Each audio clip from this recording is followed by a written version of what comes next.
Hey folks, and welcome back to day 6 of the conversion course. I'm your host, Riley Bunce with Studio 909. For day 6, we're going to be focusing on mobile first revenue recovery. Breaking down the mobile revenue crisis, 73% of startup traffic is mobile, and mobile traffic converts 50% worse on average than desktop. 60% of mobile users abandon sites that take longer than 3 seconds to load, and 40% of mobile users can't click buttons because they're too tiny. If you have 10,000 visitors and 7,300 of them are on mobile, converting at 1.5%, you're getting 110 sales, and the other visitors are on desktop at a 3.5% conversion rate, you're getting 95 sales. Mobile should be driving 4 times more sales. Founders lose millions by ignoring mobile use. The first mobile conversion killer is slow load speeds. A 1-second delay causes conversions to drop by 7%. 3-second load time will result in 53% of users bouncing. Reasons why your website might be slow on mobile would be unoptimized images, which is typically the biggest culprit,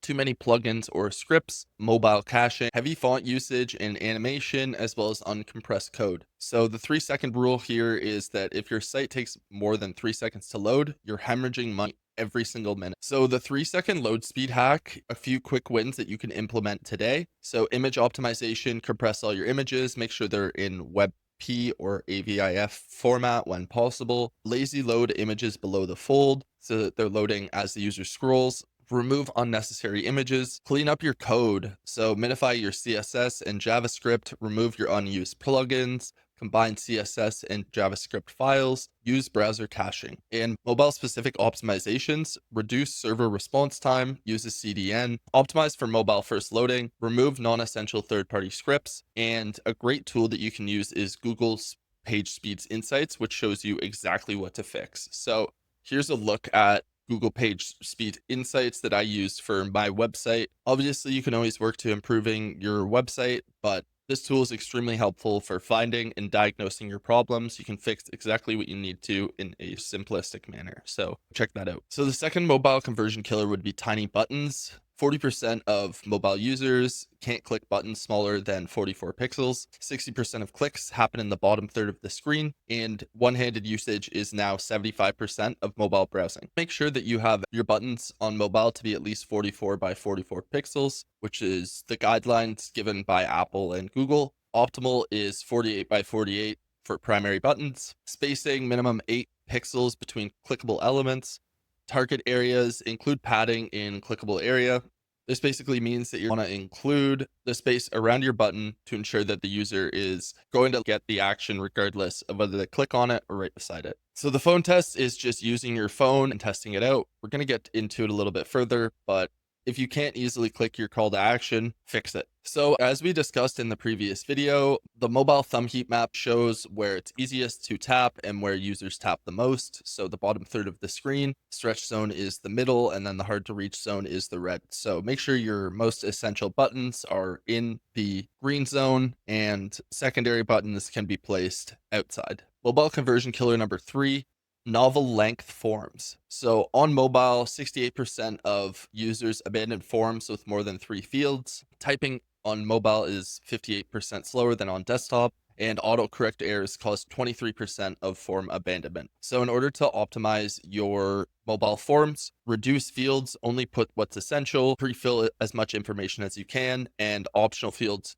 should be truly all. So smart input types, use numeric keyboards for numbers, keyboards for email addresses, date pickers instead of typing, and drop-down menus for selection. Allow the user to autofill as much information as possible. This will make sure that it's easy for them to do it as quick as possible and optimize that conversion. Mobile conversion killer number 4, impossible pop-ups. So 60% of mobile pop-ups can't be closed, and close buttons are often too small or poorly placed. Pop-ups often cover essential content, and Google penalizes intrusive pop-ups. So your best practices is making sure that the size and placement for buttons is minimum 44 pixels. Place close buttons in easy to reach thumb areas. Don't cover essential content, and leave lots of space around the close. So for timing and triggers, delay the appearance 5 to 10 seconds minimum. Use exit intent on mobile. Scroll-based triggers work better than time, and don't show the pop-up to the visitor every time they land on your page. Alternative approaches to pop-ups would be top banner notifications, slide in from bottom, inline content offers, and page call to action. So the mobile first framework is a newer way of designing where you focus on the mobile experience first and then build out to the desktop.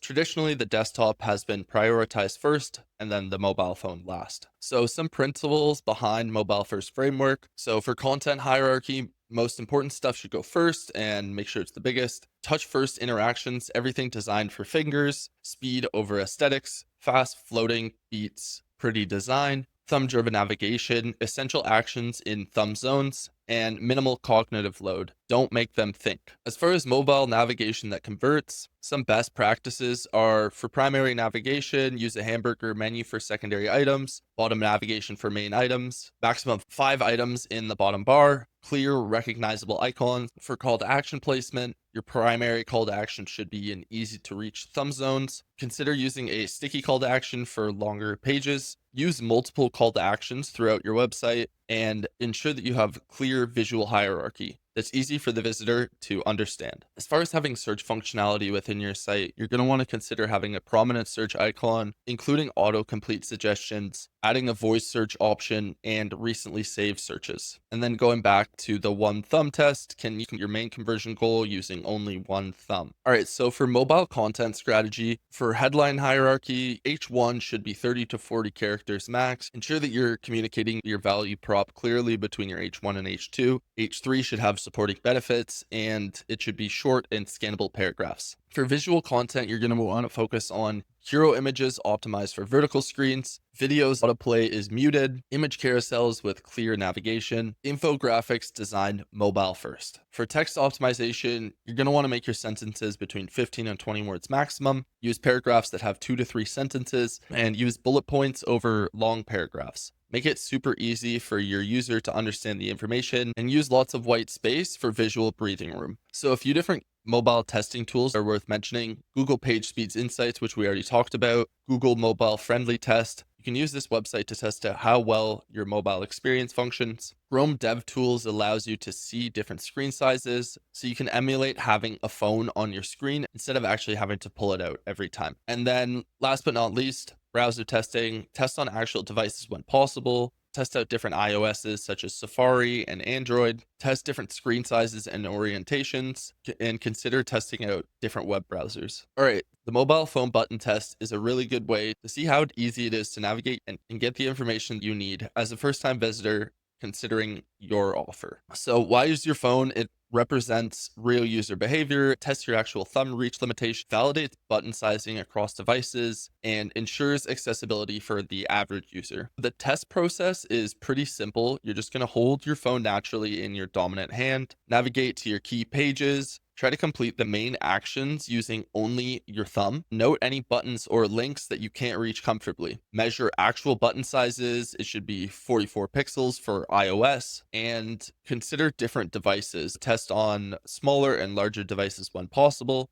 Consider one-handed versus two-handed usage, and account for different grip styles and hand sizes. Some common failures to look out for include call to action buttons in top corners, navigation items that are too small, submit buttons that are poorly placed, close buttons on pop-ups that are unreachable, and important actions requiring two-handed operation. All right, so your mobile conversion optimization checklist looks like the following. For speed optimization, make sure your site loads in under 3 seconds, use compressed images, remove unnecessary scripts, enable mobile caching. For touch-friendly design, make sure you have buttons that are big enough, use 8 pixels spacing minimum between targets. Your primary call to action should be easy to reach thumb zones, and you want to ensure that your visitor isn't clicking anything accidentally. For form optimization, you're going to want to have maximum 3 fields for your initial form. Make sure the appropriate input type is being used. Allow autofill when possible, and clear error messaging for when the user makes some type of mistake so that they can know to fix it and submit it properly. For navigational excellence,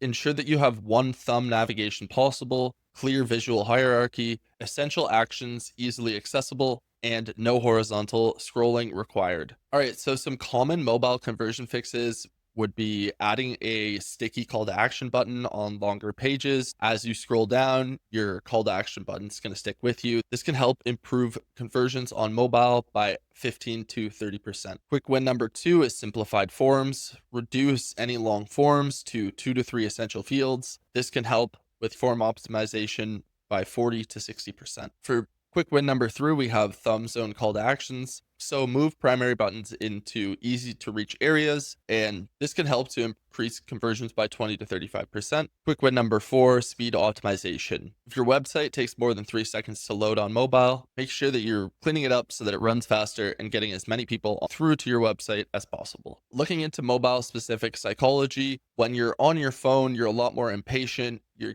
easily distracted, you're task focused, you're going from A to B, trying to do something. And a lot of the time, you're going to prioritize convenience over anything else. So mobile UX psychology, thumb bias.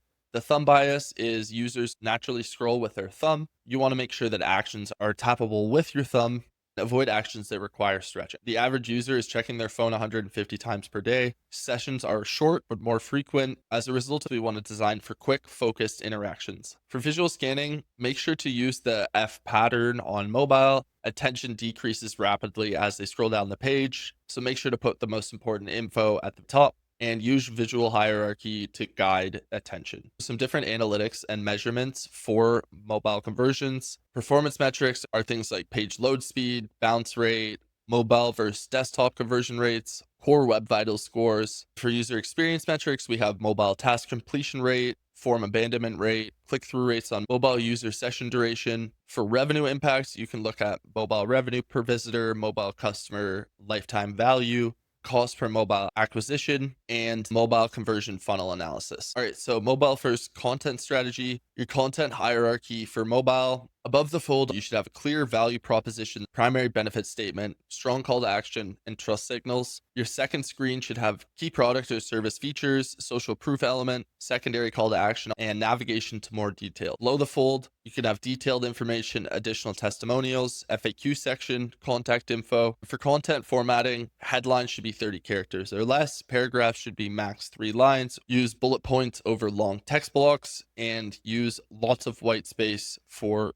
readability. All right, so your mobile recovery action plan. Step 1 is emergency fixes. Run Google PageSpeed's insights. Test your site on actual mobile devices. Fix any obvious button size issues. Compress your largest images. Step 2 is speed optimization. So this would be implementing page speed recommendations, removing unnecessary plugins or scripts, setting up mobile caching, and testing your load speeds. For step 3, this is going to be improvements. So optimize your forms for mobile, move call to actions to thumb-friendly zones, fix any pop-up issues, and test navigation flow. For step 4, we're going to be testing and refining. This is A/B testing key changes, measuring conversion improvements, getting user feedback, and planning ongoing optimizations. Before you leave, open your website on your phone, time how long it takes to load, try to complete your main conversion goal using only one thumb, and note every friction point that's difficult, slow, or confusing. This week, you're going to complete your 7-day mobile recovery action plan. And remember, 73% of your traffic is mobile. Every day you delay mobile optimization, money is lost forever.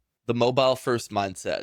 Design for the thumb, optimize for speed, eliminate friction. Your mobile users are waiting. Don't make them wait any longer. All right, congratulations. You finished day 6, and that wraps up the top 4 areas for converting more users. Tomorrow's episode is our final episode, and we're going to focus on something a little more advanced, so I'm super excited for it. Shout out to you if you've made it this far. That's about it. Peace.